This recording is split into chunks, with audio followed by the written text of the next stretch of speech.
Bank of બરોડાના ચેકરે ગ્રાહક સાથે મળી છેતરપિંડી કરવાની ઘટના સામે આવી છે। ડુપ્લિકેટ સોનાના ઘરેણાના સાચા હોવાનું સર્ટિફિકેટ આપી ઘરેણા ઉપર લોનના રૂપિયા લઈ લેતા હતા। બેંક ઇન્સ્પેક્શન ઘરેણાની ચકાસણી કરવામાં આવતા ખોટું સોનું હોવાનું સામે આવતા પોલીસે સમગ્ર મામલે આરોપીઓ સામે કાર્યવાહી હાથ ધરી છે।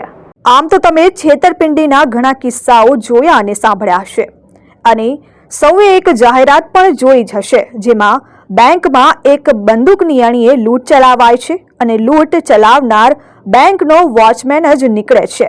એટલે કહેવાય છે કે ચોકીદાર જ ચોર નીકળ્યા। આવો જ એક કિસ્સો સુરત જિલ્લામાં સામે આવ્યો છે।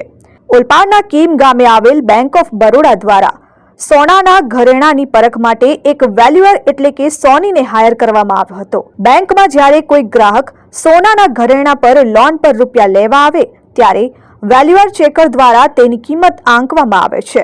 સમગ્ર કિસ્સામાં ભાંડો ત્યારે ફૂટે છે જ્યારે બેંકની ઓડિટ આવે છે અને બેંકના મેનેજર દ્વારા અન્ય વેલ્યુઅરને ઘરેણા ચકાસણી માટે બોલાવવામાં આવે છે અને ચકાસણી દરમિયાન સોનું ડુપ્લિકેટ હોવાનું સામે આવ્યું હતું। ત્યારે બેંક મેનેજર દ્વારા અન્ય ઘરેણાઓની ચકાસણી કરવામાં આવતા મુખ્યત્વે ઘરેણાઓ ખોટા હોવાનું સામે આવ્યું હતું। ત્યારે બેંક મેનેજર દ્વારા સમગ્ર મામલે બેંકના વેલ્યુઅર તેમજ ગ્રાહકો સામે ફરિયાદ નોંધાવવામાં આવી હતી। સુરત ગ્રામ્ય જિલ્લાના કીમ પોલીસ સ્ટેશનની અંદર બેંક ઓફ બરોડાના એક અધિકારીએ ફરિયાદ આપેલી હતી, જેમાં બેંકમાં અલગ અલગ કુલ 18 લોકોએ સાથે મળી કાવતરું રચી અને બેંકની અંદર ડુપ્લિકેટ સોનું જમા કરાવી અને કુલ 17 લોકોએ બેંકમાંથી લોન મેળવેલી હતી સોનાના અવેજની અંદર। આ ગુનાની અંદર કુલ 18 આરોપીઓ સામે ગુનો દાખલ થયેલો હતો, જેમાં મુખ્ય આરોપી જે આરોપી નંબર 1 છે એનું નામ છે સુરેશ સરદારમલ જૈન। આ સુરેશ સરદારમલ છે એ પોતે સોની કામ કરે છે અને બેંક ઓફ બરોડા સાથે સંકળાયેલો હતો। જે સોનું બેંકમાં મૂકવામાં આવે છે એ સોનું છે એનું ખાતરી કરી સાચું છે એનું સર્ટિફિકેટ આ સુરેશ સરદારમલ જઈને આપવાનું રહેતું હતું, પરંતુ એણે પોતે જ બેંક સાથે છેતરપિંડી વિશ્વાસઘાત કરેલો, ખોટા દસ્તાવેજો બનાવી અને અન્ય 17 આરોપીઓના નામે અલગ અલગ સોનાઓ મૂકેલું જે ડુપ્લિકેટ સોનું હતું એના નામે કુલ 89,07,000ની લોન મેળવવામાં આવી હતી।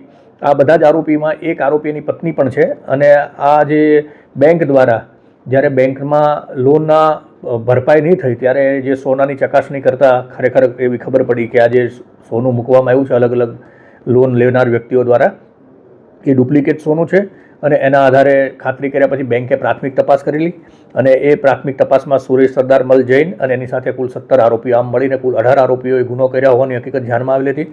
કીમ પોલીસ સ્ટેશન દ્વારા અગાઉ 8 આરોપીઓની ધરપકડ કરવામાં આવેલી હતી અને હાલમાં આ જે સુરેશ સરદારમલ જૈન છે એને ગઈકાલે ધરપકડ કરવામાં આવી છે। આરોપી સામે પુરાવો મેળવવામાં આવી રહ્યા છે અને નામદાર કોર્ટમાં રજૂ કરીને રિમાન્ડ મેળવવાની તજવીજ ચાલુ છે।